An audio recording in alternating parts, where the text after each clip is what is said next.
वंदे मातरम, आप देख रहे हैं नेटवर्क 10 और मैं हूं आपके साथ पूजा अग्रवाल। शुरुआत बुलेटिन की बड़ी खबर के साथ करेंगे। पद्म विभूषण पंडित बिरजू महाराज का निधन हो गया है।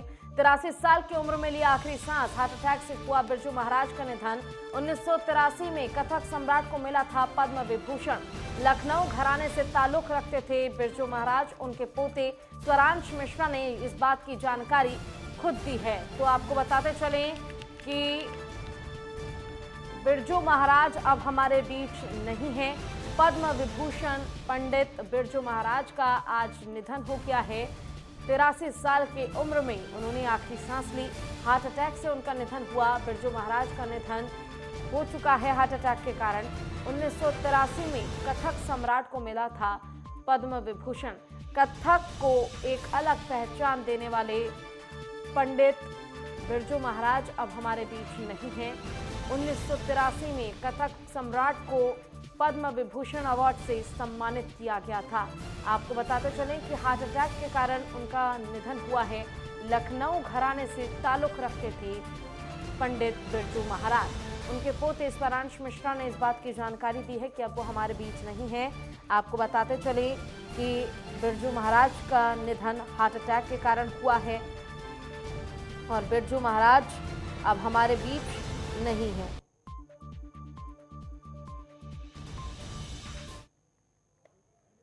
हार्ट अटैक के कारण उनका निधन हुआ है और उनके पोते स्वरांश मिश्रा ने जानकारी दी है। ये हम आपको तस्वीरें भी दिखा रहे हैं उनके घर से, जहां पर आज सभी उनकी अंतिम यात्रा के दिन उन्हें याद कर रहे हैं। आपको बताते चलें कि कथक सम्राट पद्म विभूषण पंडित बिरजू महाराज अब नहीं रहे। दिल्ली में उन्होंने अंतिम सांस ली है। बिरजू महाराज कथक के पर्याय थे। वो लखनऊ के कालका बिंदादीन घराने के सदस्य थे। बिरजू महाराज का आज पूरा नाम ब्रजमोहन नाथ मिश्र था। उनका जन्म 4 फरवरी 1937 को लखनऊ के प्रसिद्ध कथक नृत्यक परिवार में हुआ था और अपनी परंपरा को उन्होंने हमेशा कायम रखा। कथक में उन्होंने अपनी एक अलग पहचान बनाई।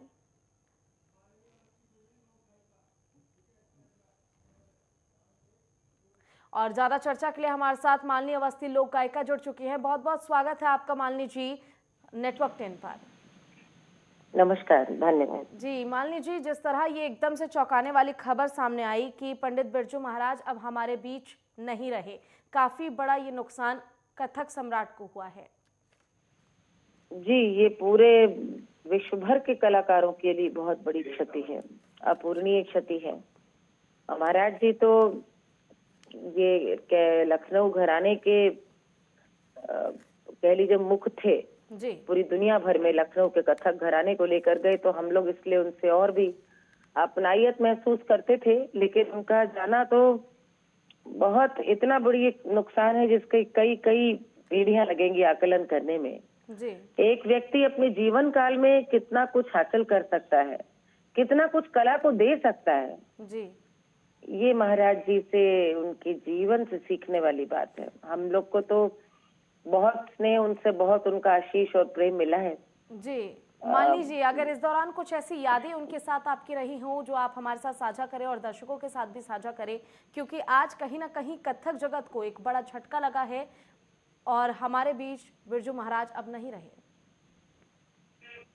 बहुत बहुत सारी स्मृतियां हैं महाराज जी के साथ। उनके साथ पहली स्मृति तो जब हम लोग भातखंडे में सीखते थे तब उनको मंच पे नृत्य करते हुए देखने की है। और ऐसी भी अद्भुत स्मृति है मंच पे उनको देखने की, जब सब ताल वाद्य कचहरी चल रहा है, मृदंग तबला ढोलक लोग बजा रहे हैं और महाराज जी जो कि मंच पे दर्शकों में बैठे हुए हैं, उनको लोगों ने मंच से बुलाया और वो मंच पे चले गए, नाल साथ में बजाने लगे। 85-86 की बात है। तो तब समझ में आया, उस दौर में हम लोग तो सीख रहे थे कि कितने विलक्षण कलाकार है कि हम तो सिर्फ एक ही पक्ष जानते हैं कि वो कथक कलाकार हैं, लेकिन जिस साज पे हाथ रख दे, क्या तबला बजाते थे, क्या ढोलक, क्या नाल, क्या गाते थे वो, क्या चित्रकारी करते थे, क्या लिखते थे, ये एक मल्टी फेसेटेड जो आर्टिस्ट होते हैं, बहुत कम कि कुछ जो भी चीज उठा ली, लिखना शुरू कर दिया तो लिखना, और अंत समय तक इतनी बंदिशें उन्हें याद थी। जी। अभी जाने से पहले ही उनकी पुस्तक ब्रज श्याम कहे नाम से प्रकाशित हुई थी, जिसमें जितनी उनकी लिखी हुई कविताएं, उनकी बनाई बंदिशें, उनकी बनाए ठुमरियां, जी। झूला, होली, ये सब अभी छप करके पुस्तक आई। और आप सोचे जब उन्होंने मुझको वो पुस्तक दी तो उसमें भी उन्होंने एक नृत्यांगना को हाथ से स्केच बना करके दिया। बिल्कुल। तो वो ऊपर से नीचे तक कलाकार थे, जो उन्होंने रख दिया, रच दिया, वही कला बन गई। बहुत स्नेह करते थे इधर तो 2-3 साल से, जब से नृत्य के कार्यक्रम बनते तो अचानक बैठे बैठे वीडियो कॉल कर लेते थे, जी। और वीडियो कॉल करके बातचीत करना, बातचीत करके हालचाल लेना, नया कुछ देखा सुना उस पर बात करना। मुझे लगता है कि महाराज जी के जीवन से तो मैंने तो यही सीखा कि बड़प्पन जुड़ने में कितना है, देने में कितना सुख है।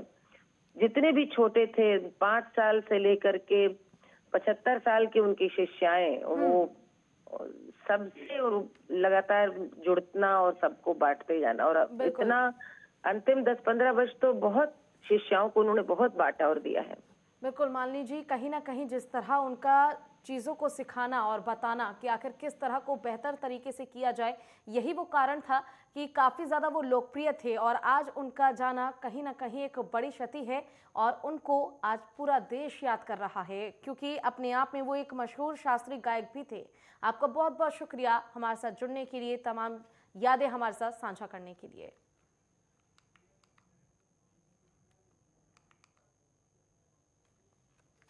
और इसी बीच आपको बड़ी खबर बता दें कि पीएम मोदी की ओर से ट्वीट किया गया है, जिसमें उन्होंने ट्वीट कर लिखा है कि आखिर सीएम योगी आदित्यनाथ को लेकर यह ट्वीट किया क्या।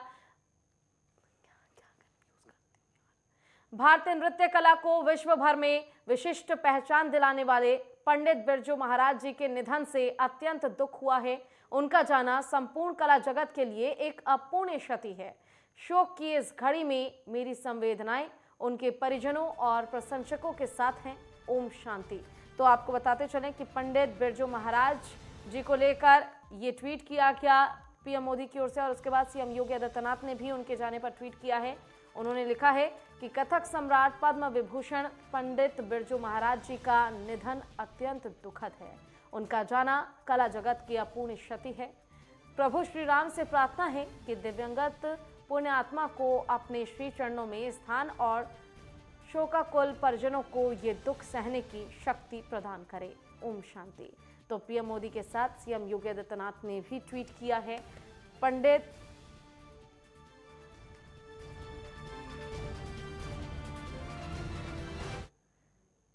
बिरजू महाराज अब हमारे बीच नहीं रहे। आपको बताते चलें कि शास्त्रीय गायकार के साथ साथ वो एक अच्छे कथक भी किया करते थे, और आज उन्हें हर कोई याद कर रहा है। इसी पर ज़्यादा जानकारी के लिए हमारे साथ हमारे संवाददाता विवेक दीक्षित जुड़ चुके हैं। विवेक, पंडित बिरजू महाराज अब हमारे बीच नहीं रहे, उन्होंने अंतिम सांस ली, हार्ट अटैक की वजह से उनका निधन हुआ है। दिल्ली में उनका निधन हुआ, क्या कुछ पूरी जानकारी आपके पास इसको लेकर? बिल्कुल, मैं आपको बता दूं पूजा, पंडित बिरजू महाराज जी अब हमारे बीच में नहीं रहे हैं। कल देर रात उनका हृदय गति रुकने से उनकी स्वर्गवास हो गया। और सबसे बड़ी बात यह है कि पूरे देश के लिए एक वो कलाकार थे, जो उनको कथक कलाकार थे, जो उनको आदमी दिल से चाहता था, क्योंकि जिस तरीके से उनका परफॉर्मेंस थी और लोगों के प्रति जो युवा थे उनके एक आदर्श थे बिरजू महाराज जी। आज वो हमारे बीच में नहीं रहे। अगर हम बात करें बिरजू महाराज जी की, तो बिरजू महाराज जी को लिखने का बहुत शौक था। उसके बाद उनको तबला और ढोलक बजाने का भी बहुत शौक था। हालांकि उनके पूरे देश में चाहने वाले, देश के साथ साथ विदेश में लोग बैठे हुए उनको चाहने वाले, उनकी भी आंखें नम है कि आज उनके बीच में कथक कलाकार बिरजू महाराज नहीं रहे हैं। और जो युवा है, युवाओं की प्रेरणा थे, क्योंकि लगातार वो अपने लोगों से संपर्क बनाए रखते थे। क्योंकि जिस तरीके से उनका जो स्वास्थ्य था वो थोड़ा गड़बड़ था, लेकिन उनका जो लोगों के प्रति जो प्यार था वो लोगों के प्रति दिखता हुआ नजर आता था। कि युवाओं को वो सबसे ज्यादा प्राथमिकता देते थे, क्योंकि फिल्म इंडस्ट्रीज में भी जो लोग जाते थे तो वो कहीं ना कहीं बिरजू महाराज जी के ही शिष्य हुआ करते थे, सबसे ज्यादा शिष्य होते थे। तो उनको आज वो बहुत नम्र आंखों से उनको श्रद्धांजलि दे रहे हैं कि आज उनके बीच में पंडित बिरजू महाराज जी नहीं रहे। विदेशों से भी लगातार कहीं न कहीं जो ट्वीटें आ रही, क्योंकि उनका उनका वो विदेशों में भी लोगों को क्लास देते थे, क्योंकि जिस तरीके से कथक बिल्कुल। कलाकार थे, तो बड़े लोग भी उनके साथ जुड़े थे। चाहे हम हेमा मालिनी की बात करें या फिर मालिनी अवस्थी की बात करें, जितने भी कथक कलाकार थे वो उन्हीं के ही शिष्य थे। तो कहीं न कहीं आज फ़िल्म इंडस्ट्री को भी एक बहुत बड़ा झटका लगा है। पूरे देश के लिए एक नम्न वाली बात है कि आज हमारे बीच पंडित बिरजू महाराज नहीं रहे हैं हमारे बीच। पूजा। बिल्कुल विवेक, देखिए अभी हमारे साथ माननीय अवस्थी जी भी जुड़ी हुई थी। उन्होंने साझा किया हमारे साथ कि किस तरह उनके जो एक सॉफ्ट व्यवहार था, जो एक नर्म व्यवहार था लोगों के प्रति, साथ ही मल्टी टैलेंटेड होने के बावजूद लोगों को किस तरह से सिखाना है, किस तरह से लोगों को ट्रीट करना है, ये तमाम चीज़ें उनके व्यक्तित्व को दर्शाता था और आज शायद इसीलिए उन्हें याद किया जा रहा है। तो सबसे ज़्यादा महत्वपूर्ण आपसे ये जानना चाहेंगे कि लोकप्रियता बहुत है, ऐसे में अंतिम दर्शन के लिए आखिर क्या कोई समय सीमा तय की गई है? क्या कुछ उसके लिए तय किया गया है, तैयारियां की गई हैं?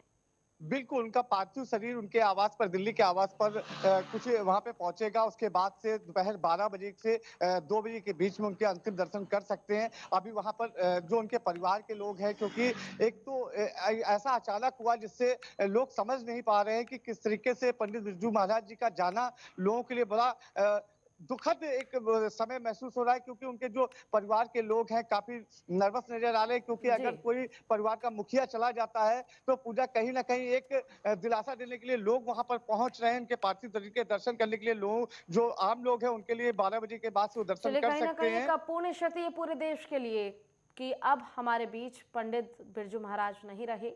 कथक और शास्त्रीय गायकार थे वो। और आपका बहुत बहुत शुक्रिया तमाम जानकारी के लिए विवेक।